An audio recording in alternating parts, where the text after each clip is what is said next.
Malamig na naman dito sa Regina at sa kabuuan actually ng halos sa ilang parte. Usually sa western at sa southern, northern ng Canada ay talagang medyo mararamdaman mo na naman yung lamig at pag ganitong medyo mahangin-hangin ng konti talagang medyo manunuot talaga sa balat, ano? Kumbaga, kilig to the bone na naman tayo niyan. Okay, anyway, ilan ito sa mga dahilan kung bakit pero sa ibang parte medyo okay pa naman yung kanilang temperatura, no? Medyo mainit-init pa sa kanila pero nandito na tayo sa fall, tanggapin natin, nagbabago na yung kulay ng mga puno from green to brown to red to yellow, brown hanggang sa maano na yan, managlag na sa lupa, no? Ilan lamang ito sa mga dahilan kung bakit marami sa mga kababayan natin ang ayaw magpunta o ayaw magtungo dito sa Canada at yan ang inaayawan, ano, ng ilan. Well, speaking of inaayawan, yan ang ating pag-uusapan natin ngayon na this is not a kumbaga pang bluff naman o hindi naman ito ay pag-oppose sa mga nararamdaman ng mga kababayan natin na gusto makarating dito sa Canada at hindi rin naman ito na magiging dahilan sa mga desisyon mo sa buhay, no? Ito ay mga kuro-kuro at mga ideya lamang, no? Huwag masyadong maging maramdamin, no, sa inyong buhay, lalong-lalo na kung ang pangarap ninyo ay makarating dito sa Canada o kung hindi man, ito yung punto na kung saan ay kung bakit marami sa mga Filipino ang ayaw magtungo dito sa Canada. They would rather say na huwag ka na lang pumunta ng Canada. Yes, that's true. Huwag ka na lang pumunta ng Canada if you have these attitudes or sabihin nating karakter doon sa pagpunta dito sa Canada sapagkat magiging survival lamang ang dating mo kapag nakarating ka na dito sa Canada kung may mga ganitong attitude ka. Yes, inire-reiterate ko po, huwag ka na lang pumunta ng Canada kung mayroon kang mga ganitong attitude o pananaw dahil magiging survival lang ang dating mo pagdating mo dito sa Canada and you will never enjoy yung pamumuhay dito sa Canada kung ang pananaw mo sa buhay at tulad ng mga babanggitin natin. Una po, ano, masasabi natin na huwag na lang pumunta dito sa Canada kung number one, marami kang reklamo sa inyong pangangatawan, marami kang hindi magandang attitude doon sa hinaharap mo. Kung halimbawa sa weather ay ayaw mong masyadong malamig, kung minsan naman extreme heat naman, baka hindi Canada ang para sa'yo.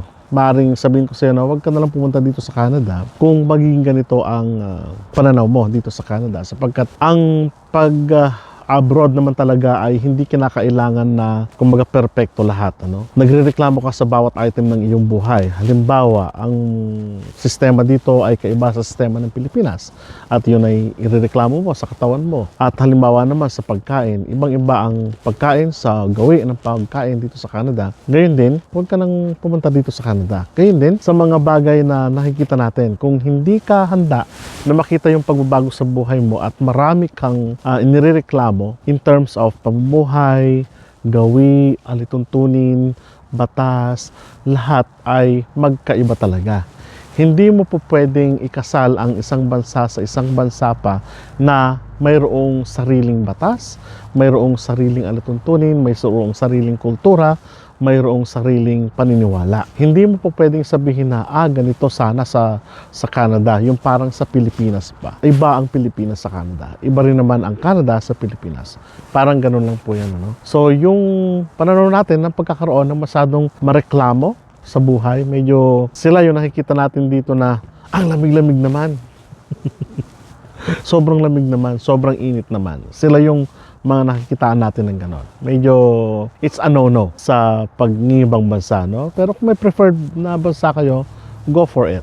Pero kung lagi nyo kukumpara yung inyong sarili, katayuan nyo ngayon sa iba, wala pong mangyayari. Number 2 po, kung mataas ang iyong ego, huwag ka na lang pumunta ng Canada. Bakit po? Number 1, ang bansa Canada ay multicultural na bansa. Ibig sabihin, ang pagtingin sa atin ay pantay-pantay. Ibig sabihin, ang opportunity ay nasa iyo kung ito ay iyong magpapakadalubhasa ka doon sa expertise mo. O kaya naman, makikita mo yung ibang tao nauna sa'yo, sasabihin mo, questionin mo yung sarili mo, bakit sila? Sa Pilipinas, matagal na akong ganito ang posisyon ko, pero bakit sila ilang panahon pa lang ay naungusan na ako? Hindi po pwede ito. Dapat, makipagsabayan din ako. No? Something like that.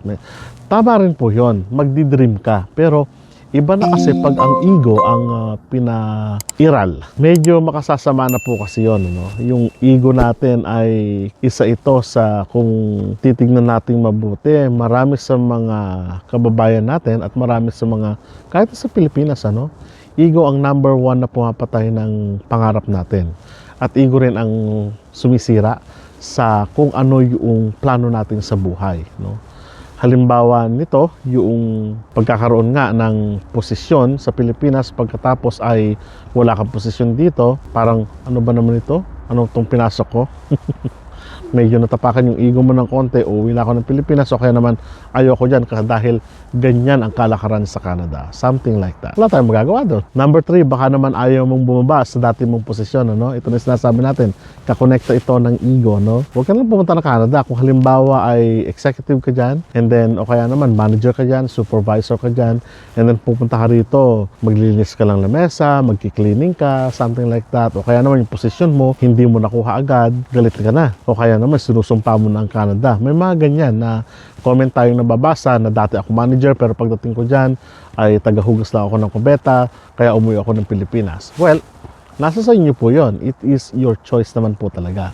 Pero sabi nga natin, kung yung posisyon mo, mabuti nga sana mabuti, kung halimbawa yung posisyon mo, dadalhin mo dito sa Canada, from Philippines to Canada, mainam po sana, no? Pero hindi ganoon ang kalakaran. Sabi ko nga, lagi natin naririnig yan, dumadaan tayo sa series o yung pagbabago, no? Step 1, 2, 3, and then level 1, 2, 3, ganoon ang kalakaran. So, nangangahulugan na hintayin natin yung posisyon natin na marating natin sa pamagitan syempre ng tinatawag natin mga equivalency and trainings, no?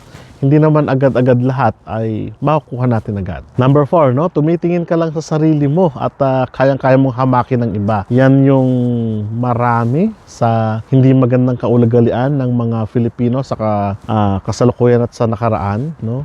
Pag nakita natin yung East Indian, sasabihin natin sa kanila, oh, Bombay, which is wrong. Sasabihin natin na, oh, ito, ignorante ito. Ito, taga-baryo ito. Ugali mo kasi, taga-baryo, something like that. Na medyo nakakasakit ng damdamin at talaga nakakasakit ng damdamin ng ibang tao. Kailangan pa ba nating sabihin yan?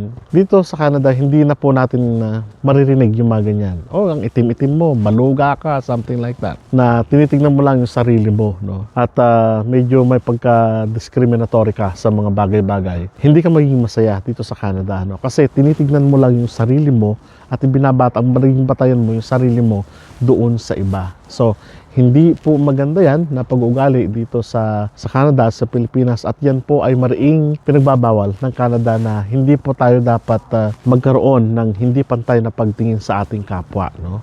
Halimbawa dito, yung mga kapwa ko Pilipino na umattend doon, nakakahiya sila kasi hindi sila marunong mag-Ingles, hindi sila marunong sa table etiquette, hindi sila marunong sa ganito, bla bla bla bla bla. Inireklamo mo na sila at ang tinitignan mo lang yung iyong sarili. Aside from that, sasabihin mo, oh, hindi ako nakikipag doon, sama sa mga yun kasi mga yun mga nakakahiya.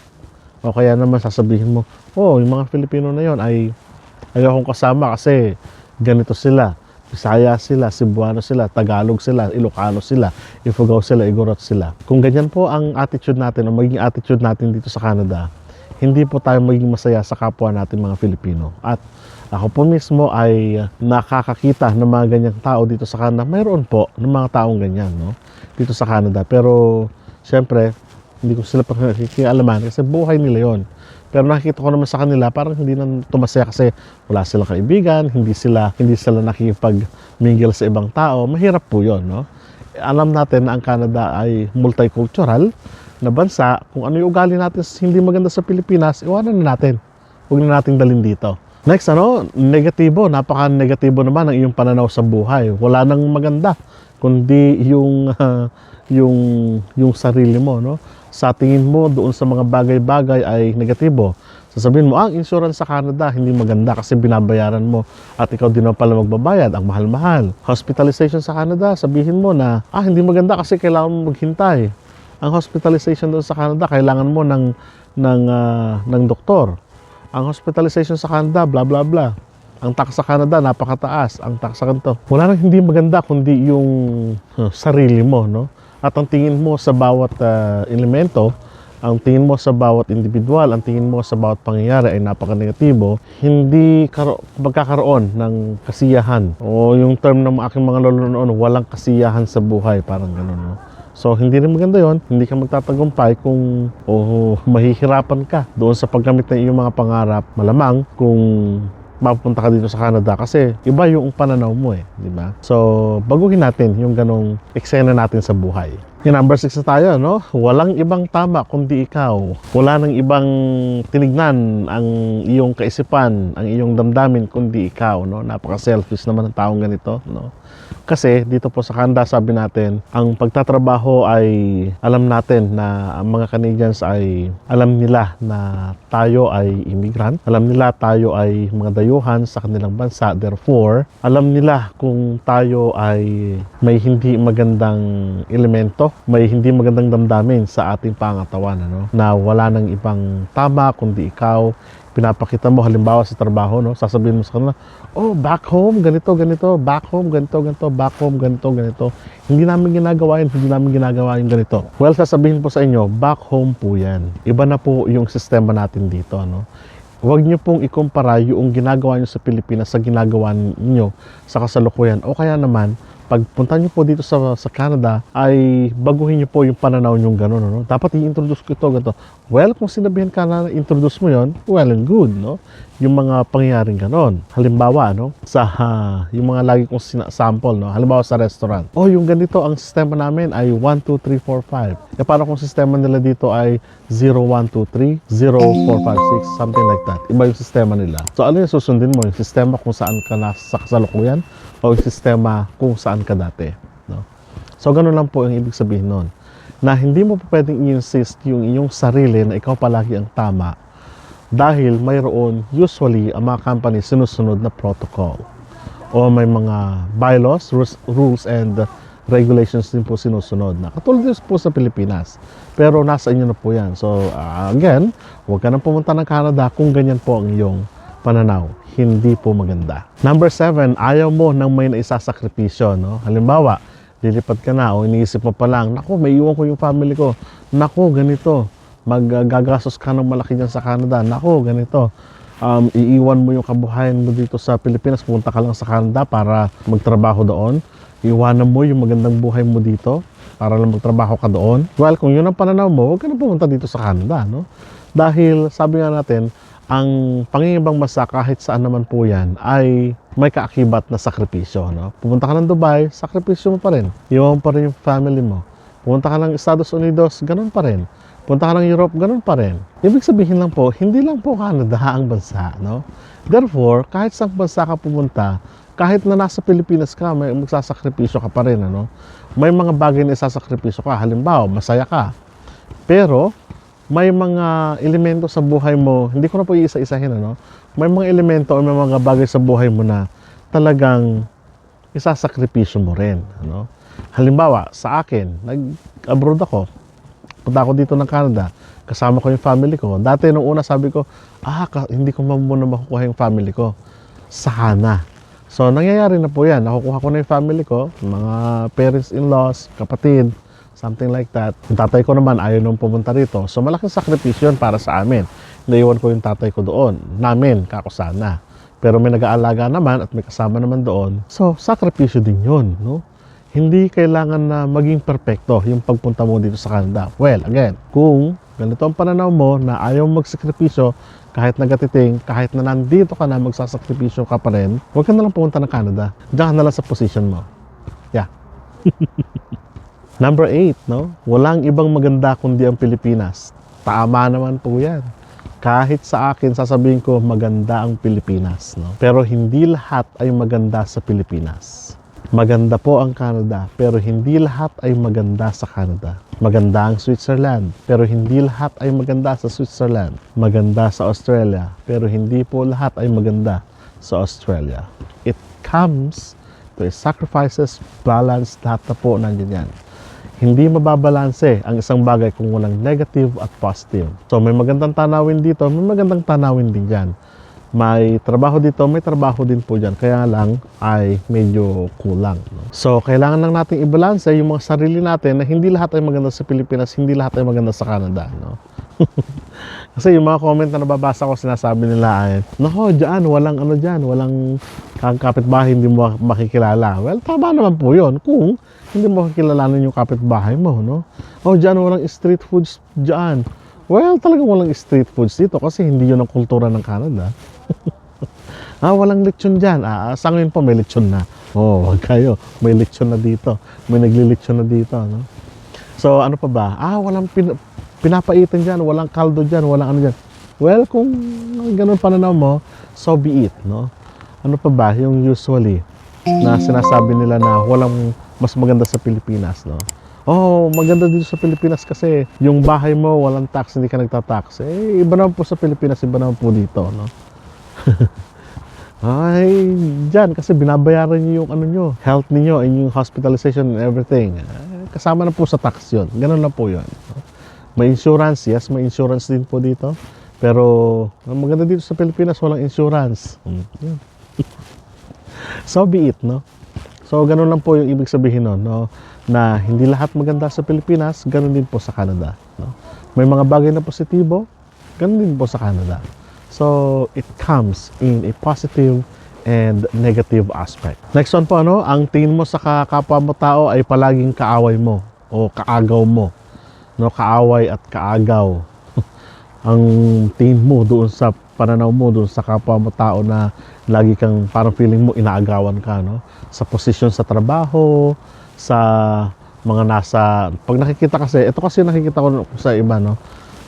Base doon sa mga comments sa YouTube channel natin at sa iba pa, may mga nagko-comment na, yung mga Filipino diyan inaagawan yung mga nakatira na diyan.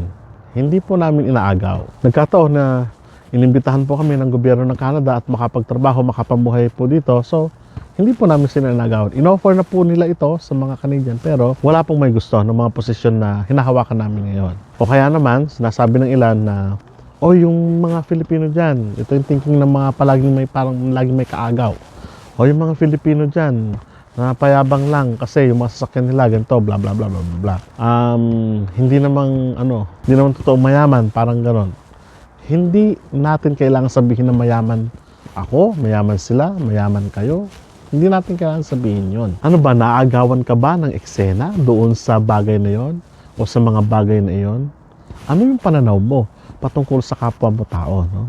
Dapat ba na makipagtulungan ka instead na sabihin mong ang tao na yon ay kaagaw mo o ayaw mo sa kanila? So yun yung mga bagay na dapat ninyong isaalang-alang kapag kayo ay pupunta dito sa Canada, na ang mga tao dito sa Canada ay malaking tulong naman. Halimbawa, nung nabalahaw ako sa ice, hinintuan ako ng Jeep Wrangler and then hinila yung sasakyan ko para makaahon ako dun sa ice sheet na yon na malalim. So, ganun naman sila dito. Tumutulong naman. Hindi ko sinasabing hindi ganun ang Pilipinas. Ganun din po tayo. Kaya nga lang, ang tinitignan ko lang dito ay yung pananaw ng ilang tao. Baguhin po natin yon. Last po, but not the least, naiinis ka kapag nakikita mong nagpo-post yung mga kapwa mo Filipino sa Facebook na may pinuntahan dito sa Canada at nag-post, may nabiling sasakyan, nag-post, may nabiling bagong bahay, nag-post, pinicture, and then sa Facebook, ang comment ng ilan, ang yabang naman ng mga taga-Canada. Bakit? Yung mga taga-US po ba, sinabihan nyo ng ganon? Yung mga taga-Switzerland na nag-post, nakabili ng item, bagay, sinabihan nyo po ba ng ganon? Yung yung nakabili ng sasakyan, bahay, lupa doon sa Pilipinas at dahil gusto lang nila na i-publish na yun yung kanilang biyaya at pinagpaguran, naiinis po ba kayo? Kung may mga ganong damdamin po kayo, ay something wrong po sa inyo, no? Ibig sabihin nun ay baka mainggit naman na po kayo. Tingnan nyo po pong mabuti, So, hindi maganda na mainggit sa kapwa. Kung halimbawa naman, meron kayong achievement sa buhay, i-post nyo rin, Hindi naman common nag-post yung isang tao o nag-post ng narating sa buhay yung isang tao, nagyayabang na. Maaaring sinasabi lang nila na, ito yung sa mga taong tumulong sa akin, baka pagpapasalamat lang nila yon. Or way ng kanilang kagalakan o ng kasiyahan o way po ng kanilang pasasalamat, no, sa mga taong tumulong sa kanila, or maging inspirasyon lang para sa iba. Pero sadya talaga na may mga taong naiinggit at hindi po maganda na kainggitan natin ng isang bagay na ganun lang. So po may ilan na ganun ang mga comment nila. Well, sabi nga natin, huwag ka na lang pumunta ng Canada kung ganun ang katwiran mo, sapagkat ang mga tao kailanman ay magpo-post yan, no? May mga blessings o mga biyayaman yan, ipapublish nila yan, no? Kahit sino pa man iyan, no? So again, ito ay kumbaga kuro-kuro lamang at magbibigay sana ng daan para sa more na inspirasyon pa ninyo para makarating dito sa Canada. I'm not encouraging nyo na maging hatred sa mga taong ganun ang kaisipan, no? Bagos tulungan natin sila na mabago yung kaisipan, na mayroong pagkakataon sa buhay natin na kuminsan negatibo tayo, pero hindi naman kailangan na sabihin pa natin sa publiko na mali o tama yung ginagawa ng isang tao. Mag-suggest na lang po tayo para hindi tayo makasakit ng iba, lalong-lalo na sa mga nagko-comment dito na gusto mapunta sa Canada at bibigyan ninyo ng komentong negatibo, ay sa tingin ko parang hindi na po siguro tama yun. Well, kaisipan nyo po yun, ano? Nasa democratic na pananaw po tayo o bansa po tayo, pero tingnan po natin, baka nakakasakit po tayo ng damdamin ng iba, no? So para naman po sa mga na gusto pa rin na makarating dito sa Canada, sige lang po at laban lang tayo at mangarap lang po tayo, no? Lakihan natin yung pangarap natin, hindi natin alam ang bukas, ang panahon, no? So maraming salamat po at kita-kita po tayo sa mga susunod na vlog. Hanggang sa muli.